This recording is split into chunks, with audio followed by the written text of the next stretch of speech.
Utah is made for hikers. Strike out into its big wilderness and you'll be floored by red rock mesas thrusting above mighty rivers, vertiginous treks teetering along knife-edge ridges, and tracks leading ever deeper into skinny slot canyons that have been carved out by elemental forces since dinosaurs roamed the earth. These expeditions into Utah's wild and ragged backcountry give the best outdoor experience the state has to offer. Delicate Arch best hike for Archview 3 miles round trip, 2 to 3 hours, moderate to difficult located in Arches National Park. You've seen this arch before. It's the unofficial state symbol, stamping nearly every Utah tourist brochure and prominently depicted on license plates. The best way to experience it is from beneath. Park near Wolf Ranch, a well-preserved 1908 pioneer cabin. From there, a footbridge crosses Saltwash, near American Indian rock art, and marks the beginning of the trail to the arch itself. The trail ascends slick rock, culminating in a wall-hugging ledge before reaching the arch. Keep in mind that the ascent is shadeless, so take your time, wear rubber-soled shoes or boots and drink a lot of water along the way. Tip for hiking Delicate Arch. Ditch the crowds by passing beneath the arch and continuing down the rock by several yards to where there's a great view, but fewer folks. Bring a picnic.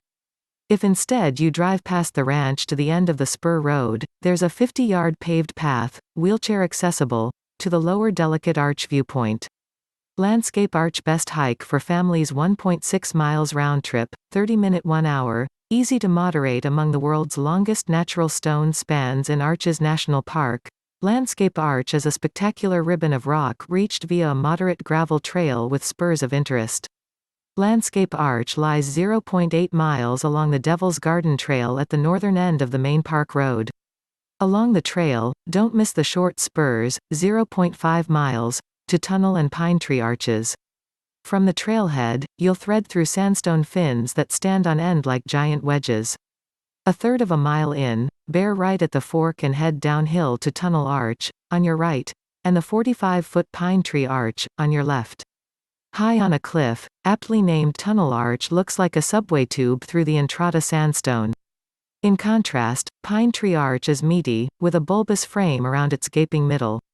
Look for the gnarled namesake juniper, which juts from the base of the window.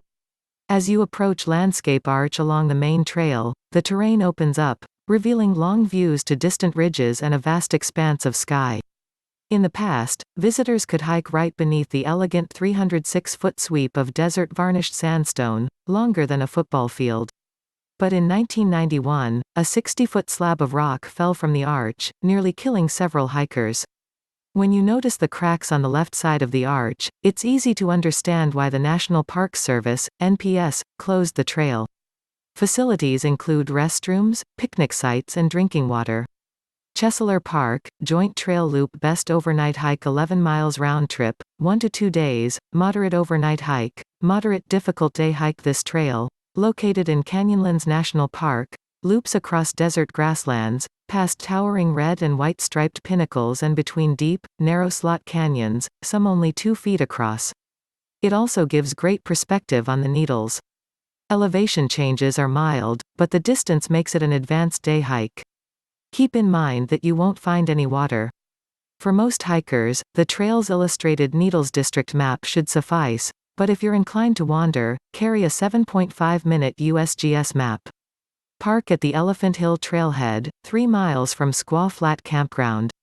From the parking area, the trail climbs to a bench, then undulates over slick rock toward rock spires. The next section is typically where people make a wrong turn. Cross the wash at the T-junction and follow signs to Chesaler Park, not Druid Arch, descending 300 feet along switchbacks into Elephant Canyon. Continue to follow signs along the canyon floor. The final 0.2 miles to the Chesaler Park viewpoint climbs 100 feet, topping out on the rocky pass amid spires 2.9 miles from the trailhead. This marks the beginning of the 5-mile Chesaler Park Loop. 5 campsites lie southeast of the junction. The next morning, leave your backpack at the campsite and explore the claustrophobia-inducing Joint Trail, where the fractured rock narrows to 2 feet across in places. The trail junction lies to the south, about midway around the Chesaler Park Loop. Pause just east of the Joint Trail for stellar views of the towering pinnacles that ring Chesaler Park. On the southwest section of the loop, you'll follow a half-mile stretch of a 4WD road. If staying 2 nights, take the side trip to Druid Arch. Grand Wash Trail best hike for beginners 4.4 miles round trip, 45 minutes to 1.5 hours. Easy. Capitol Reef National Park's most dramatic canyon is worth visiting just to walk between the sheer walls of the Narrows. Avoid this hike if rain threatens, as the wash is prone to flash floods. Start from the parking lot at the end of the Grand Wash Spur Road. It's an easy stroll up the packed sand wash from the parking area. Look for seasonal wildflowers such as reddish Indian paintbrush, shrubby white flowering Apache's plume and stocky, yellow flowering Prince's plume. The canyon's walls inch closer and closer together until, about 1.25 miles from the trailhead, you reach the Narrows, where the 80-story canyon is just 15 feet wide, a thrilling sight. The canyon walls shrink and spread out again as the flat trail approaches Highway 24. Return the way you came, or arrange for someone to pick you up on WE-24, around 4.5 miles east of the visitor center. Look for a trailhead marker on the south side of the highway, where there's a small gravel pull-off. Lower Calf Creek Falls best hike to see a waterfall 6 miles round trip, 4 hours. Moderate the sandy track at the Grand Staircase. Escalante National Monument eventually follows a year-round running creek through a spectacular canyon before arriving at a 126-foot waterfall, a joy on a hot day. Lower Calf Creek Falls beauty is no secret. This is easily the most heavily traveled trail in the entire monument. Its accessibility, right off Highway 12 between Escalante and Boulder, makes it a perfect stopover. Though it doesn't climb much, the trail has long sandy stretches that can take a lot out of you. Carry plenty of water, available at the trailhead. The creek is not safe for drinking. Park at the Calf Creek Recreation Area, day use $5, and campground, between mile markers 75 and 76 on Highway 12. As you work your way toward the creek, you'll pass honeycombed rocks and Navajo sandstone domes, an 800-year-old Native American granary, a box canyon where calves were once herded, hence the name Calf Creek, prehistoric pictographs and lush green wetlands.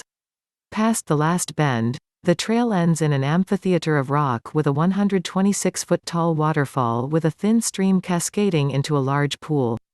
The sandy shore and extended knee-deep wading area, before the deeper drop-off, make this a favorite with families. Remember, the sandy walk out is as strenuous as the walk in, so pace yourself. Peekaboo Loop Trail best hike for a day trip 5.5 miles round trip, 3 to 5 hours, difficult and ideal day hike. Peekaboo Loop Trail sees the most variety of terrain and scenery in Bryce Canyon National Park, with 1,500 to 1,800 feet of cumulative elevation changes. Access to this circular trail is via either the Navajo Loop or the Queen's Garden Connecting Trail, which runs off the Queen's Garden Trail.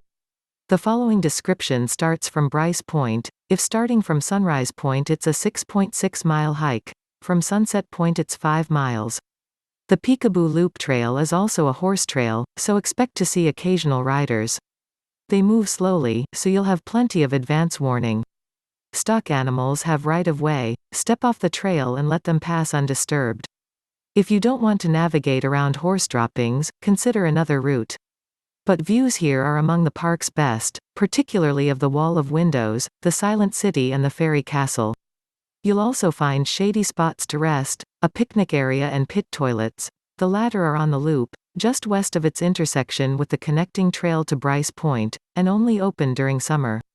This trail rises and falls many times. Be prepared for a workout. If you're afraid of heights, be forewarned that in places you'll pass sheer drops, though the trail is comfortably wide enough for a horse. The Narrows. From the bottom best hike for adventure up to 10 miles round trip, up to 8 hours, difficult hiking through a fast-flowing river in knee to chest-deep water.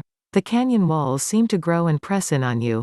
This is arguably the quintessential Zion National Park experience. Although some hikers will want to do the full overnight trip beginning at the top, if you hike up from the bottom, you don't need a permit and you can still reach the narrowest and most spectacular section. If you trek the entire 5 miles to Big Springs, as far as day hikers are allowed, you'll outpace most of the day trippers, but don't underestimate the distance. This is a long way to hike upstream. The trail begins at the end of the Riverside Walk, where you enter and start following the river. Around the first bend you'll find Mystery Falls, the exit point for Mystery Canyon. You may catch canyoneers on their last rappel here. As you hike, each alcove, bowl, hollow, crack and arch seems its own secret place. Ravens glide low over the water, and you can sometimes hear waterfalls spilling down from inside the rock. It's about 2.5 miles to the junction with Orderville Canyon, which is another popular canyoneering route. If you have time and energy, don't miss the side trip up the smaller and narrower Orderville. It's possible to follow the canyon half a mile upstream to a waterfall, beyond which you'll need a permit. There are several small falls before this. You'll know you've reached the main one when you see a Park Service sign or by the simple fact that it is impassable to most.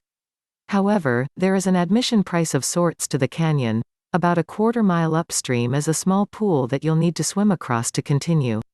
Past Orderville Canyon is the famous Wall Street, where the sheerness, nearness and height of the cliffs shatter whatever remains of your perspective.